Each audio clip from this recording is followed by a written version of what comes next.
Assalamualaikum warahmatullahi wabarakatuh. Perkenalkan kami mahasiswa dari Universitas Negeri Malang ingin melakukan sharing tips dan trik menempuh jenjang lebih lanjut. Apa saja sih jenjang yang lebih lanjut itu? Ya antara dua hal yaitu kuliah atau kerja.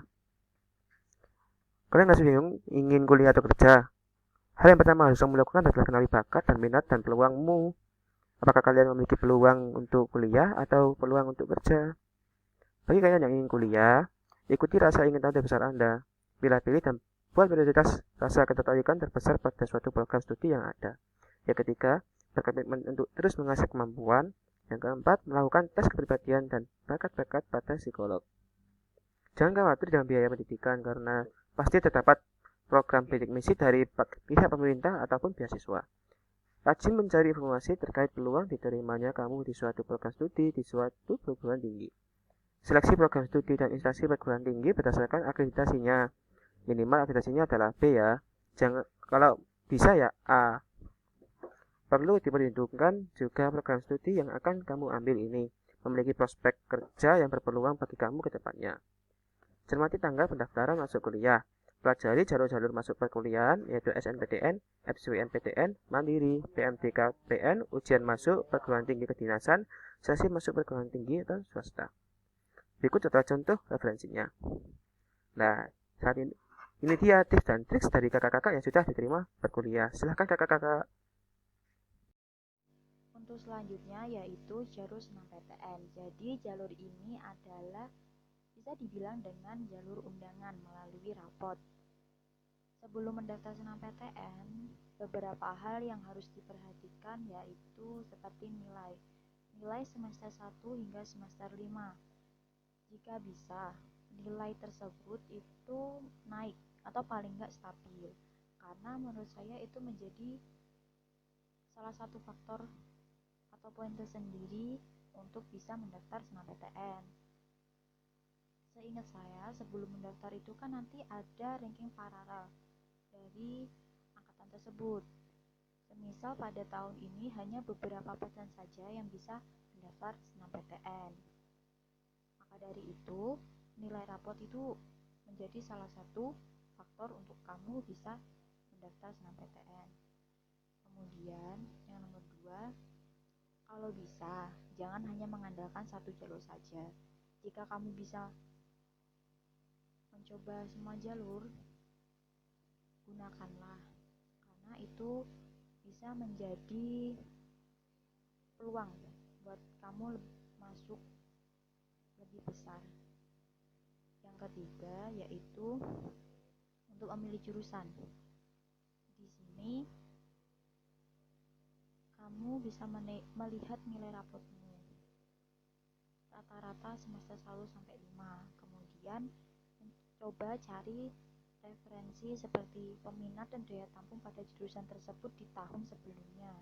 Karena menurut saya itu bisa menjadi patokan buat kamu melihat bisa bersaing tidaknya pada jurusan tersebut. Semisal pada jurusan A terdapat peminatnya itu 300 orang, sedangkan untuk daya tampungnya itu hanya 30. Jadi kalian bisa melihat rata-rata kalian itu bisa bersaing atau tidak pada 300 orang tersebut.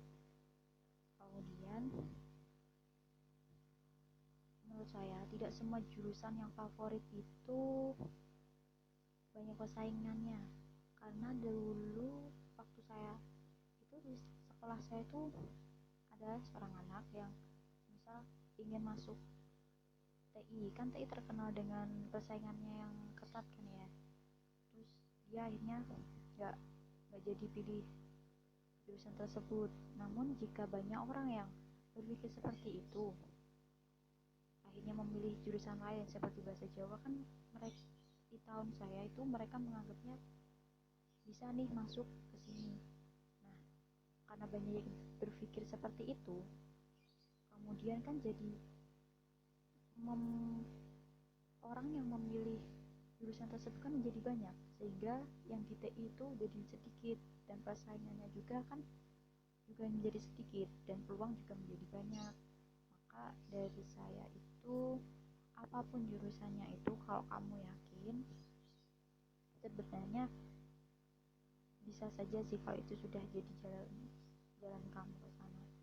Dan jangan lupa juga untuk terus mendekatkan diri, berdoa, itu juga bisa membantu kalian. Sekian dari saya, terima kasih. Assalamualaikum warahmatullahi wabarakatuh. Perkenalkan, teman-teman, nama saya adalah Rizal Muhaimin. Di sini saya akan membagikan tips bagaimana lolos SBMPTN. Yang pertama adalah berdoa sebelum belajar serta mengerjakan soal. Karena semua kegiatan kita lakukan itu tidak luput dari pandangan Tuhan Yang Maha Esa. Oleh karena itu, kita senantiasa berdoa sebelum belajar, sehingga kita dapat diberikan kemudahan dan kelancaran dalam mengerjakan soal dan belajar. Yang kedua adalah belajar giat tentang soal HOTS. Banyak soal HOTS yang keluar di soal SBMPTN. Oleh karena itu, banyak-banyaknya belajar tentang soal HOTS ini sehingga kalian membiasakan diri menghadapi soal HOTS ketika kalian UTBK. Yang ketiga adalah pelajari dan pahami mekanisme soal. Kalian perlu memahami apa maksud dari soal ini. Apakah dia ingin menjawab ini atau apa yang ditanyakan oleh soal tersebut. Oleh karena itu, dalam mengerjakan soal, baca soalnya dulu, setelah itu baca teksnya. Yang keempat adalah belajar mengenai materi SBMPTN. Materi SBMPTN itu sama dengan materi yang ada di SMA sama SMA, hanya berbeda antara saintek dan sosum. Kalau saintek ini berhubungan dengan materi anak IPA, sedangkan sosum ini berhubungan dengan materi anak IPS. Maaf, itu ada salah ketik ya. Yang kelima adalah jangan lupa memperkaya pembandaraan bahasa, karena SBMPTN ini ada dua jenis soal, yaitu TPA dan TPS. TPA itu terdiri soal saintek dan sosum yang terkait dengan materi-materi SMA atau SMK yang dibahas di poin keempat. Nah, untuk TPS ini tentang berisi kemampuan diri seperti bahasa Indonesia, bahasa Inggris, logika matematis. Oleh karena itu, kalian harus banyak-banyak pembandaraan bahasanya. Yang keenam adalah jangan patah semangat ketika menemukan soal sulit dalam pengerjaan. Lewati aja dulu yang sulit-sulit. Cari soal yang mudah bagimu terlebih dahulu untuk menghemat waktu, karena waktu yang diberikan oleh ketika ujian itu sangat terbatas. Yang ketujuh, biasakan menghitung dengan cepat. Seperti pada poin 6 sebelumnya saya jelaskan bahwa ketika UTBK itu waktunya terbatas, maka kalian harus belajar menghitung cepat ketika di soal TPS dan TPA, karena setiap soal itu mesti ada matematikanya. Nah, latihanlah berhitung untuk mengasah logika Anda juga. Sekian tips-tips yang saya berikan tentang untuk lolos SBMPTN. Selanjutnya teman saya akan menjelaskan mengenai tips-tips selanjutnya. Baik, selanjutnya saya akan menjelaskan mengenai jalur seleksi perguruan tinggi swasta. Jadi ada beberapa jenis tes yang biasanya dilakukan oleh PTS. Yang pertama yaitu ada seleksi tes tulis, yang kedua yaitu seleksi tes wawancara, yang ketiga yaitu seleksi tes tanpa tes tulis. Seleksi tes tulis ini merupakan tes pada umumnya yang biasa dilakukan oleh PTN juga, yang mana materinya merupakan TPA, matematika, bahasa, seperti itu. Selanjutnya yaitu adalah tes wawancara. Beberapa universitas swasta menggunakan tes wawancara sebagai salah satu tes yang diadakan. Nah, tes wawancara ini biasanya untuk mengenali karakter atau pribadi setiap calon mahasiswanya. Yang ketiga yaitu ada seleksi tanpa tes tulis. Nah, seleksi tanpa tes tulis ini merupakan tes yang menggunakan nilai rapot mulai dari kelas 1 hingga kelas 3 SMA. Sama seperti jalur SNMPTN di perguruan tinggi negeri, seperti itu. Lalu selanjutnya ada beberapa tips untuk masuk seleksi PTS. Yang pertama yaitu cari informasi PTS yang diminati melalui website PTS-nya dan lihat pendaftarannya. Nah, beberapa PTS ini biasanya menggunakan beberapa gelombang, mulai gelombang 1, 2, dan 3. Dan biasanya itu jarak antara gelombang 1 dengan yang kedua atau ketiga itu biasanya 2-3 bulan, seperti itu. Yang kedua yaitu cari tahu materi tes, karena berbeda-beda tiap tes. Nah, tiap PTS itu mempunyai materi tes yang berbeda. Ketika PTS itu mempunyai banyak sekali peminat, maka materi tes yang akan digunakan untuk tesnya akan semakin sulit, seperti itu. Yang ketiga yaitu kenali dirimu sebaik-baiknya untuk menjawab tes wawancara jika ada. Nah, seperti yang saya katakan tadi, beberapa PTS menggunakan tes wawancara sebagai salah satu tesnya. Nah, untuk menjawab, biasanya pertanyaan yang digunakan untuk tes wawancara ini merupakan kepribadian dari calon mahasiswa. Langkah lebih baiknya jika kalian bisa mengenali kepribadian kalian, seperti itu.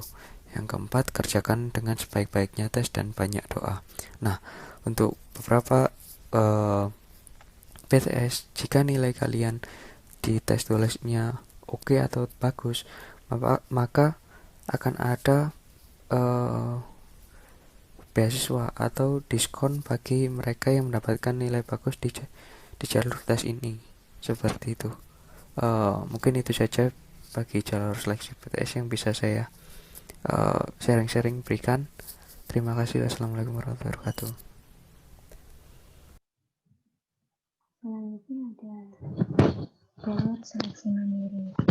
Jalur seleksi mandiri ini diperuntukkan yang masih belum lolos di seleksi jalur rapot atau SBMPTN bisa mencoba di jalur seleksi mandiri. Jadi seleksi mandiri itu adalah jalur yang disediakan dari universitasnya dengan presentase keterimanya itu adalah 30% dan boleh kurang tapi tidak boleh lebih. Kemudian tips lolos seleksi mandiri, pengalaman dari saya itu yang pertama itu pelajari materi ujian. Jadi kalau misal SBMPTN belum lolos, kalian harus benar-benar belajar lagi untuk mempersiapkan seleksi mandiri. Karena seleksi mandiri itu setelah SBMPTN. Dan biasanya materi ujiannya itu hampir mirip, tapi ada juga yang lebih mudah, bahkan ada juga yang lebih sulit. Pokoknya kalian harus latihan banyak soal untuk mempersiapkan untuk ujian mandiri ini. Lalu mencari jurusan dengan peluang paling besar.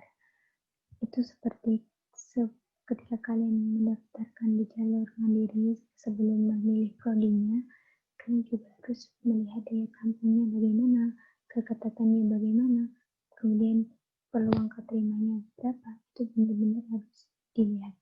Karena kalau itu nggak dilihat, ya akan kesusahan juga. Karena kan kalau jalur mandiri dari tahunku 2019 sama aku lihat tahun 2020 kemarin, itu ada yang menggunakan nilai UTBK dan tes tulis untuk tahun 2019, tapi kalau 2020 itu full UTBK sepertinya. Jadi itu harus dilihat nilainya. Kalau UTBK berarti kalian bisa menyesuaikan dengan nilainya, tapi kalau tes tulis kalian juga harus belajar lagi. Dan tidak lupa kalau seleksi mandiri tiap kampus itu ada yang ngebolehin harus mengikuti SBMPTN terlebih dahulu untuk mendaftar di mandiri, tapi ada juga yang nggak perlu daftar SBMPTN. Jadi kalian tuh harus ada pegangan ya UTBK untuk mendampingi tes tulis di seleksi mandiri. Begitu. Kalau UGM kemarin itu seperti harus ada nilai UTBK, harus mengikuti UTBK untuk bisa mengikuti seleksi mandiri. Kemudian kalau di UM kemarin itu ada jalur TMBK sama jalur pokoknya ada jalur menggunakan nilai UTBK, ada juga yang menggunakan jalur tulis. Kalau aku kemarin menggunakan jalur tulisnya.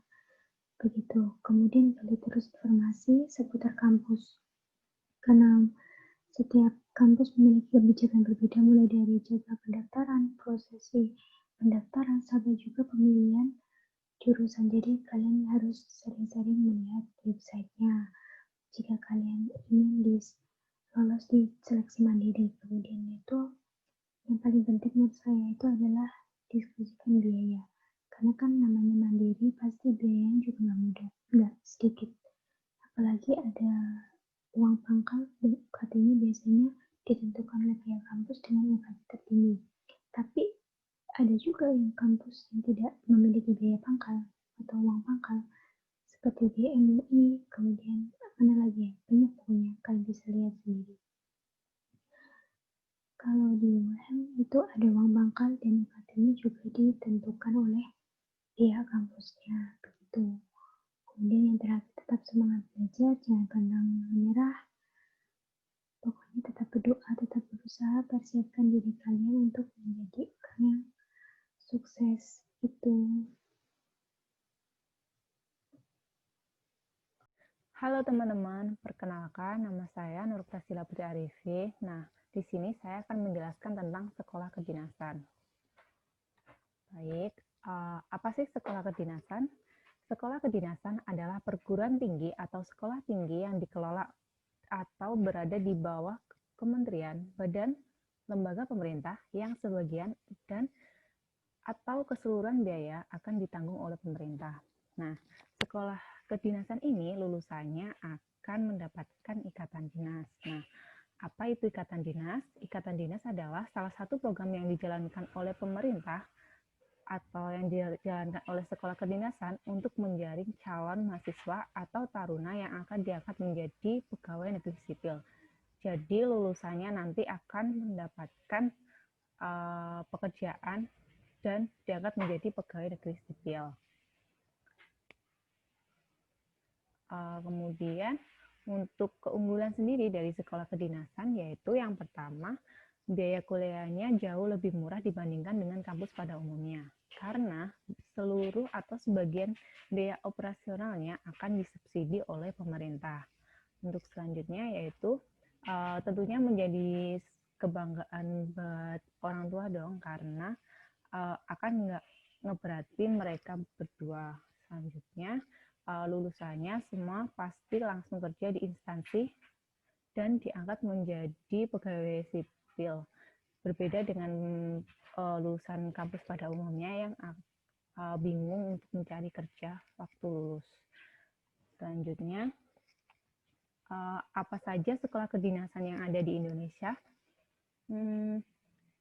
Ada 8 kementerian lembaga pemerintah yang membuka sekolah kedinasan dengan status ikatan dinas pada 18 sekolah kedinasan, yaitu yang pertama PKN STAN. PKN STAN ini Politeknik Keuangan Negara, Sekolah Tinggi Akuntansi Negara merupakan sekolah yang berada di bawah Kementerian Keuangan. Nah, lulusannya nanti akan membidangi keuangan negara.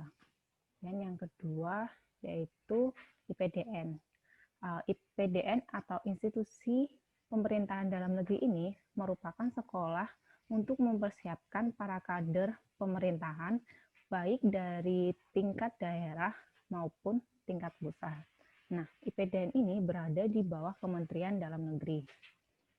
Selanjutnya yaitu Poltekip dan Poltekim.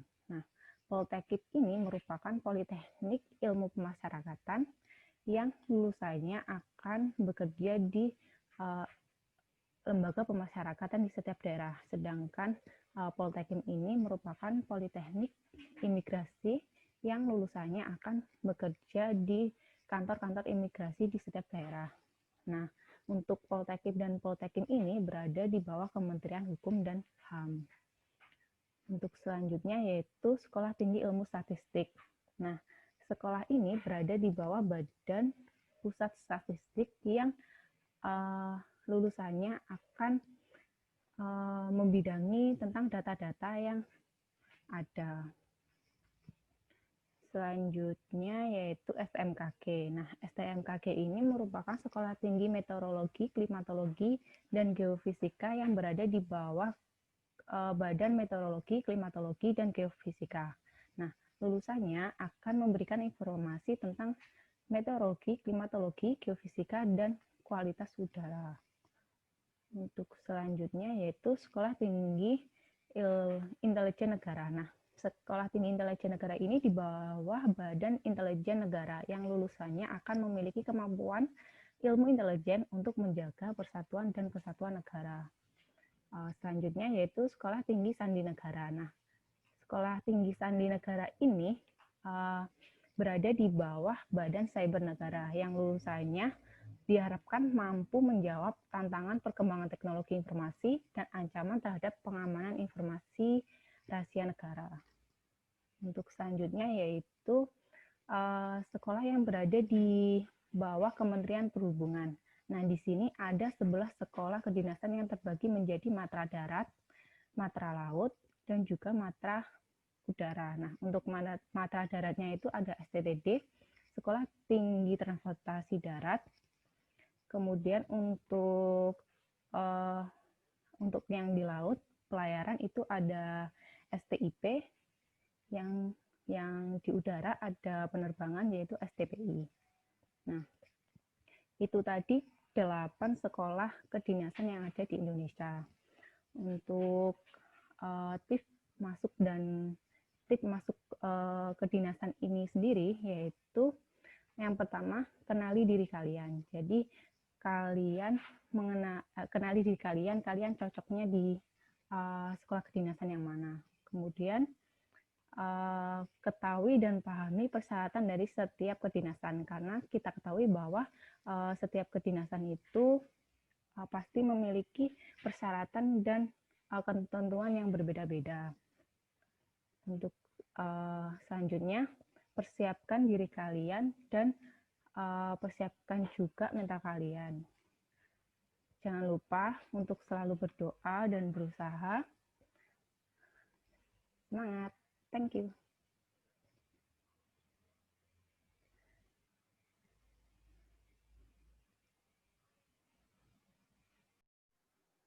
Bismillahirrahmanirrahim. Assalamualaikum warahmatullahi wabarakatuh. Saya Alfaina Zakia Meretami.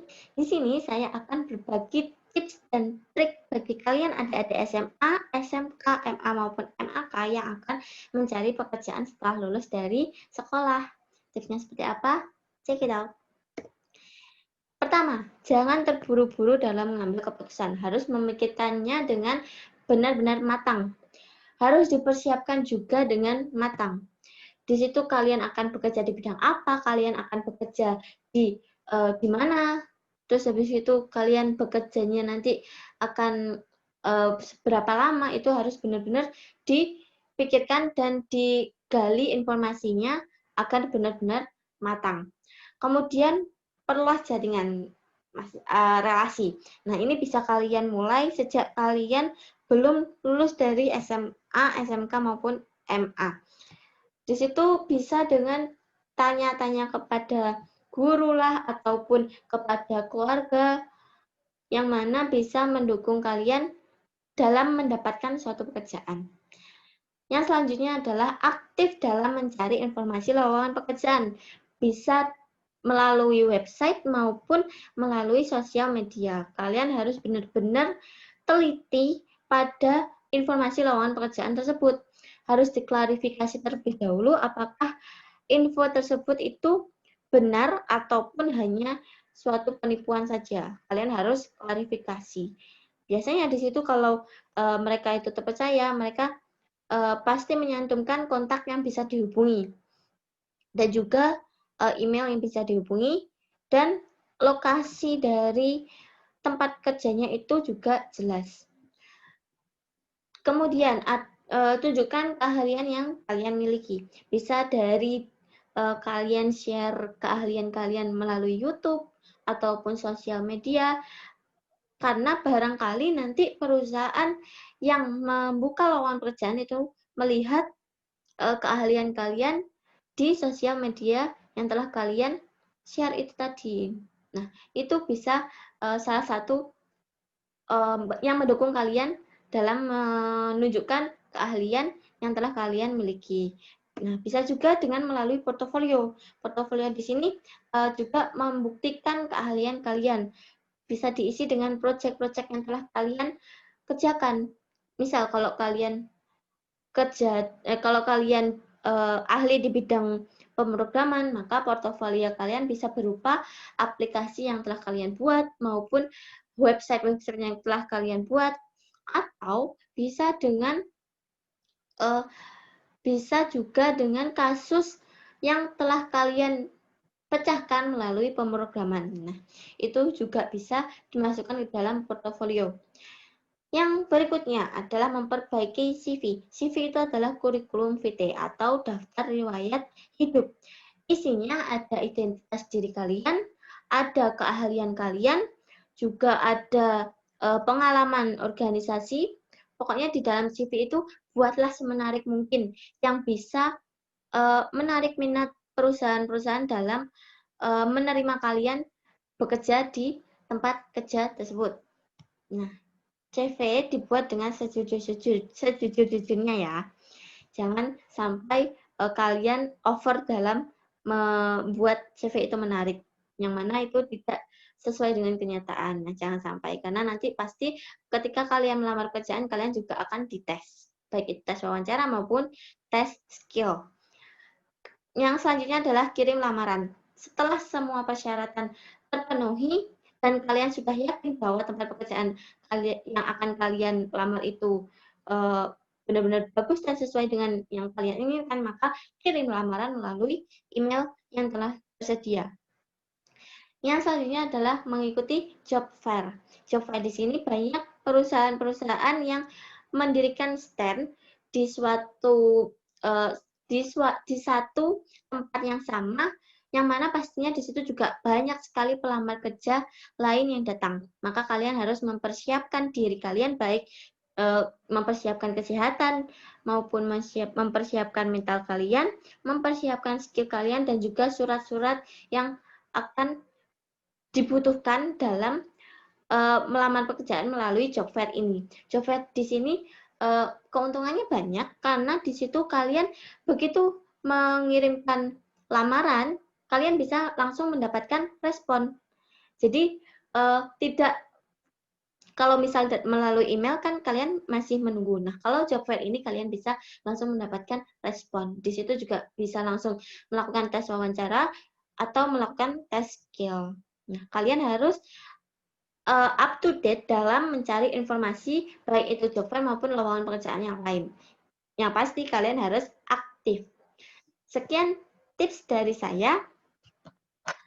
Semoga bermanfaat. Dari saya, mohon maaf yang sebesar-besarnya jika ada kesalahan. Nah, di sini ada suatu kata dari saya, persiapkan lebih dini agar ringan di kemudian hari. Semangat!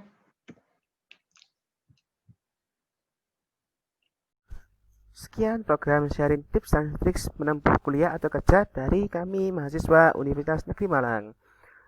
Apabila ada kesalahan kata, kami mohon maaf. Semoga apa yang kalian inginkan dapat terkabulkan. Amin. Wassalamualaikum warahmatullahi wabarakatuh.